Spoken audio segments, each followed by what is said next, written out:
नंतर येण्याची संधी मिळाली. एकतर महाराष्ट्रामध्ये आणि देशभरामध्ये लोकसभेच्या निवडणुकीची रणधुमाळी सुरू आहे. एका बाजूला नॅशनल डेमोक्रेटिक अलायन्स जो नरेंद्र मोदींच्या नेतृत्वाखाली गेल्या 10 वर्षापासून काम करतो आहे. एनडीए आघाडी एका बाजूला आहे आणि दुसऱ्या बाजूला इंडिया आघाडी. सर्व जे काय देशातले काय अपोजिशन लोक आहेत हे सगळे एकत्र आलेले आहेत आणि सगळे विरोधी पक्षाचे नेते मोदींना हरवण्यासाठी सगळे एकवटलेले आहेत. परंतु आमचा पूर्णपणे विश्वास आहे नरेंद्र मोदी यांनी गेल्या 10 वर्षामध्ये केलेल्या कामांची पावती देशांना त्यांना मिळेल. मागच्या वेळेला एनडीएच्या जागा 329 जागा होत्या, बीजेपीच्या 303 जागा होत्या आणि या 5 वर्षामध्ये आम्ही निर्णय घेतले त्याच्यामध्ये महिलांना आरक्षण देण्याचाही महत्वाचा निर्णय घेण्यात आलेला आहे. पार्लमेंटमध्ये 543 जागा येईल ते निवडून येण्याचे असतात. 545 जागा लोकसभेत आहेत, त्याच्यामध्ये 2 जागा निवडणुकीच्या असतात, त्यांची सत्ता येते. तो सत्ताधारी पक्ष किंवा ते सत्ताधारी त्या 2 जागांची अपॉइंटमेंट करतात.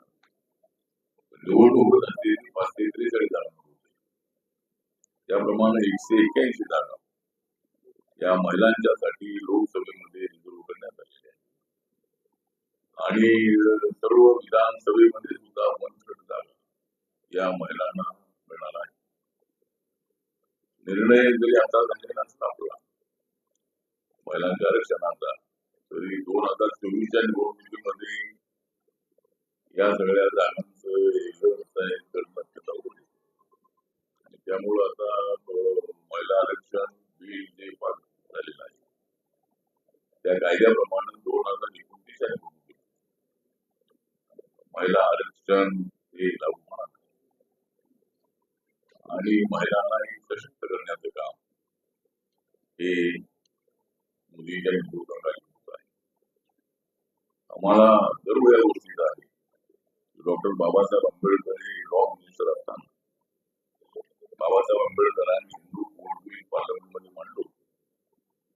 बाबासाहेब पंडित जवाहरलाल नेहरूंच्या मंत्रिमंडळामध्ये राष्ट्रीय गव्हर्नमेंट होतं, नॅशनल गव्हर्नमेंट होतं आणि त्यावेळेला बाबासाहेब आंबेडकरांनी भूमिका होती की महिला ब्राह्मण असेल, मराठा असेल, बहुजन असेल, मुस्लिम असेल, हिंदू असेल, दलित असेल, आदिवासी असेल किंवा कुठल्याही जातीची धर्माची महिला असेल तिला समान न्याय मिळाला पाहिजे. तिच्यावर होणारा जो अन्याय आहे तो अन्याय दूर झाला पाहिजे. महिलांकडे पाहण्याचा दृष्टिकोन बदलला पाहिजे आणि महिलांना त्यांचे हक्क दिले पाहिजेत म्हणून हिंदू कोड बिल पार्लमेंटमध्ये बाबासाहेबांनी आणलं. पण पार्लमेंटमध्ये ते पाठवू शकलं नाही. त्यावेळेला सर्व पक्षाच्या अनेक खासदारांनी त्यांना विरोध केल्यामुळे बाबासाहेब आंबेडकरांनी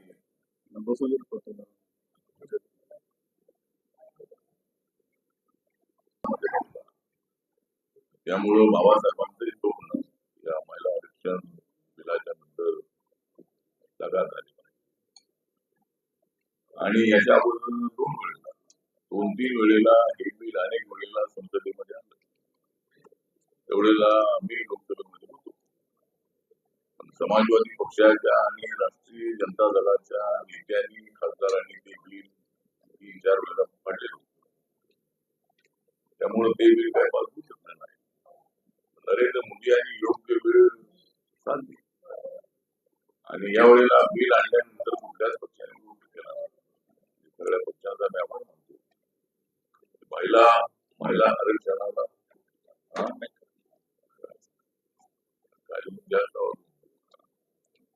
महिलांचं योग्य वेळेला माननीय नरेंद्र मोदी यांनी ते बिल नवीन संसद भवनामध्ये आणलं आणि त्यासाठी स्पेशल अधिवेशन घेतलं आणि सर्वच पक्षांनी यावेळेला मात्र पाठिंबा दिला आणि हे बिल एकमताने संमत झाले. 370 आर्टिकल हटवण्याचा निर्णय झाला. जवळजवळ 99% आतंकवाद काश्मीर मधला थांबलेला आहे. काही ठिकाणी पुढे घटना घडत आहे, पण पूर्वी मग आर्मीला अधिकार नव्हते. त्यावेळेला 370 आर्टिकल होतं, त्यावेळेला आर्मीला अधिकार नव्हते. आणि मोठ्या प्रमाणामध्ये पाकिस्तानच्या सपोर्ट, मोठ्या प्रमाणामध्ये आतंकवादीची घुसपेट काश्मीरमध्ये होती. आणि अनेक वेळेला बॉम्बलास्ट असतील किंवा फायरिंग असेल, अशा पद्धतीच्या अनेक घटना घडत होत्या. आणि त्यावेळेला जम्मू काश्मीरमध्ये भारताचा तिरंगा झेंडा प्रगट नव्हता, कारण 370 आर्टिकल तिथं असल्यामुळे जम्मू काश्मीरसाठी वेगळी कॉन्स्टिट्यूशन होती. आणि नरेंद्र मोदी यांनी 370 कलम हटवल्यानंतर त्या ठिकाणी बाबासाहेब आंबेडकरांनी दिलेलं संविधान लागू झालं. त्या ठिकाणी दलितांना आरक्षण मिळालेलं आहे. एवढी वर्ष तिथे जे दलित राहतात त्या दलितांना कसले आरक्षण नव्हतं, परंतु दलित जातींना आरक्षण देण्यात आलेलं नाही. 370 आर्टिकल आणल्यानंतर त्यांना मिळालेलं. आणि ठीक आहे, काय आमचे मल्लिकार्जुन खरगेजी, त्यांच्याबद्दल आम्हाला आदर आहे, ते आमच्या समाजाचे नेते आहेत, ते काँग्रेस पक्षाचे अध्यक्ष झालेले आहेत. त्यांना काँग्रेस पक्षाने अध्यक्ष बनवलं. ज्यावेळेला कर्नाटकमध्ये त्यांना मुख्यमंत्री बनवण्याची संधी अनेक वेळेला आली. त्या कर्नाटकमध्ये सिनियर नेते होते, त्यावेळेला त्यांना मुख्यमंत्री पद मात्र त्यांना दिलं नाही. पण आता त्यांनी खरगे साहेबांना अध्यक्षपद दिलेलं आहे, ठीक आहे. परंतु ते म्हणतात की 370 आर्टिकल इतर सांगताय. म्हणणं असं आहे की तुम्ही जम्मू काश्मीरमध्ये जा आणि तिकडे 370 आर्टिकलची भूमिका मांडा, तिकडे जाऊन मांडतो. देशामध्ये आम्ही यासाठी मानतो की आम्ही जम्मू काश्मीरला भारताशी कायम जोडलेला आहे. अगोदर तो भारतामध्ये नक्की आहे की नाही अशा पद्धतीचा संभ्रम होता. भारताचे कायदे त्यांना लागू नव्हते. आता सगळे भारताचे कायदे, देशाचं संविधान जम्मू काश्मीरमध्ये लागू आहे. आणि त्यातले जगभरातले टुरिस्ट तिथं अत्यंत दिमागाने तिथे येतात. त्यांना आता अजिबात देखील वाटत नाही. भारतातले टुरिस्ट श्रीनगरला, काश्मीरला, जम्मूला मोठ्या प्रमाणामध्ये जात आहे. आणि त्यामुळे मला असं वाटतं की 370 आर्टिकल हटवण्याचा एक मोठा निर्णय झालेला आहे. त्यानंतर 80 कोटी लोकांना गेल्या 4-4.5 वर्षापासून मोफत अन्नधान्य मिळत आहे.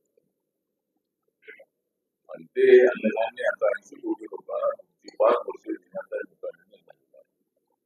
गोरगरीब माणसाला उपाशी दाबायचं नाही, म्हणून त्याचं पोट भरण्यासाठी 80 कोटी लोकांना त्याचा फायदा आहे. आणि जनधन योजनेचे अकाउंट उघडण्यात आलेले आहे. 46% लोकांना, 46 कोटी लोकांना मुद्रा योजनेने लोन मिळालेलं आहे. आता पुढे 50,000 ते 10,000 अशा पद्धतीची बँकाच्या मार्फत लोन मिळत होतं. पण आता ते 50,000पासून 20 लाखापर्यंत गेले. आता इलेक्शन नंतर जे मुद्रा योजनेच्या मार्फत 20 लाखापर्यंत. आणि तर आत्मनिर्भर भारताची संकल्पना मांडू नरेंद्र मोदी यांनी देशाला विकसित करण्याचा प्रयत्न केला. देश अत्यंत विकासाच्या दिशेने पुढे जात आहे. कनेक्टिव्हिटी रोडची अत्यंत चांगली वाढलेली आहे. पूर्वीच्या काळामध्ये कुठलेही नॅशनल हायवे फोडले नव्हते. अनेक वेळेला आम्ही जातो, पुण्यावरून कोल्हापूरला जातो, हैदराबादला जातो, सिंगल रोड जातात, बेंगळूरला रोड सिंगल जातात. अनेक नॅशनल हायवे आहे ते सिंगल रोड. म्हणजे 4 लेन 6 लेन करण्याचा एक मोठा निर्णय नितीन गडकरी यांनी घेतला आणि नवीन अनेक नॅशनल हायवे तयार केले. आणि रोडची कनेक्टिव्हिटी वाढलेली आहे, रेल्वेची कनेक्टिव्हिटी वाढवण्यासाठी रेल्वेच्या स्टेशनचं सुशोभीकरण आहे ते त्या ठिकाणी अनेक ठिकाणी झालेलं आहे. वंदे भारतसाठी ट्रेन सुरू करण्यात आलेली आहे. मेट्रो अनेक ठिकाणी अनेक शहरामध्ये